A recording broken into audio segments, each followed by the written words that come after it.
Atenção! Para uma melhor experiência, ouça esse áudio em um ambiente mais silencioso à noite ou antes de dormir. Acredito que a imersão será melhor. Ou então, ignora tudo o que eu disse e escuta da maneira que você preferir. Oi, eu me chamo Leandro. Eu queria contar uma história que é um fato, embora as pessoas envolvidas não se lembrem disso. Eu queria também pedir, antes de tudo, que não julgasse as pessoas com uma ótica de hoje, sabe? Quando a gente tem noção total do que foi aquilo. Eu sou um grande defensor das causas igualitárias. Eu não sou cristão, mas assim como os cristãos deveriam acreditar, nós nascemos todos iguais. Eu sou capaz de amar como todo ser humano é, eu também sou capaz de fazer coisas terríveis.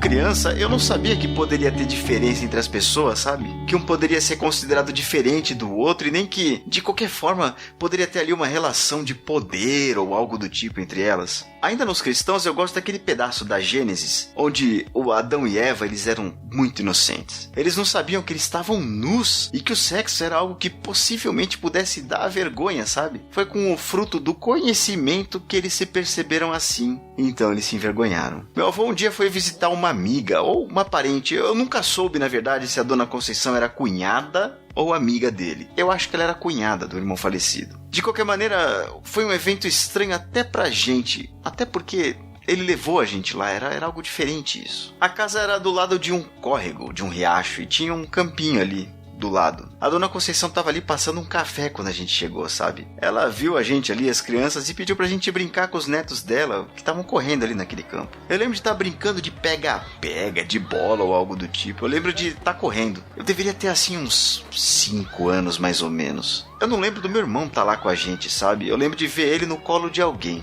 Naquele dia, a gente estava no paraíso, sabe? Naquele dia eu era inocente. Eu era virgem dessa maldade. A minha irmã, então, ela me chamou de canto e ela cochichou nos meus ouvidos. Assim, ela não lembra desse fato, de verdade, assim. Minha irmã nunca fez algo parecido em momento algum depois. Mas aí o que ela fez? Ela chegou e cochichou no meu ouvido. Ela falou assim: "Você vai mesmo brincar com eles?" Eu falei: "Eu vou." "Por quê?" "Porque eles são pretos."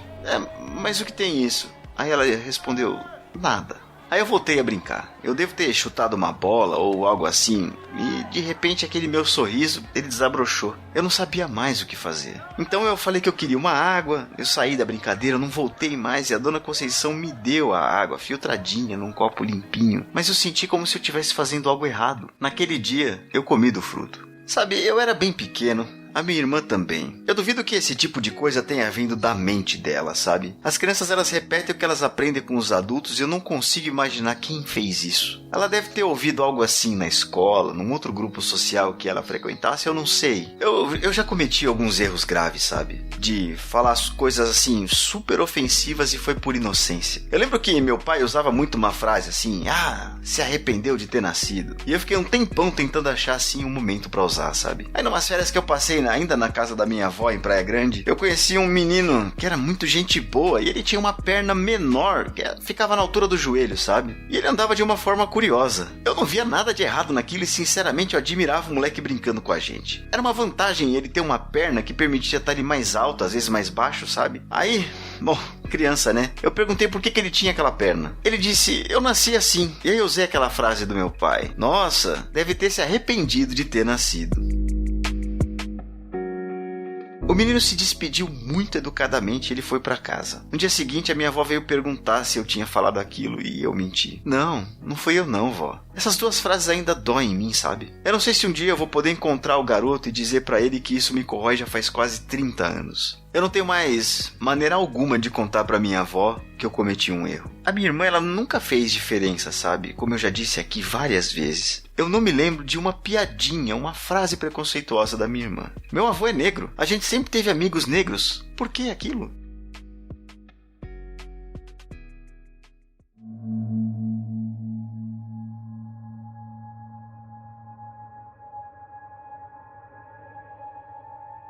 Uns 12 anos depois aí, já no fim da minha adolescência, eu saí da casa de um amigo e me perdi a caminho do ponto de ônibus. Era noite e eu tava entrando em uma rua que era uma descida assim em curva, e lá embaixo tinha uma favela, né? Vinham 2 homens brancos de um lado e um negro do outro lado. Eu senti medo do homem negro. E assim, eu não vejo outro motivo pra eu ter sentido isso que não a cor da pele dele. Eu fiquei muito bravo comigo mesmo naquele dia, sabe? Eu fiquei muito bravo. Então eu fui falar com o negro. Eu enfrentei ali esse meu lapso de preconceito, sabe? Aí eu pedi a direção. Ele inventou uma história ali rapidamente, dizendo que ele era da minha igreja, e quando eu virei a esquina, eu contei pra ele que eu não era de igreja nenhuma. Ele olhou pra trás, olhou de novo, e aí ele me disse que os caras que estavam andando ali, eles estavam planejando me assaltar, e ele ouviu. Ele disse que um deles ali tinha sido libertado do Carandiru recentemente e que estava pegando qualquer desavisado. Aí ele me levou até o ponto de ônibus a salvo. No meio do caminho, ele bateu a mão no barraco de madeira e ele disse que morava lá. Que se um dia eu precisasse de qualquer coisa e achasse a casa dele, que ele estaria lá pra mim. Na despedida, ele pegou numa sacola que ele carregava uma bíblia. Ele disse que eu deveria ler de vez em quando. Ele se desculpou dizendo que naquela bíblia tinha algumas anotações, a caneta e tal, já que era a bíblia que ele mesmo usava pra estudar, mas que talvez eu precisasse mais do que ele. Eu abri a bíblia, olhei pra ela e eu queria recusar aquele presente, sabe? Eu sabia que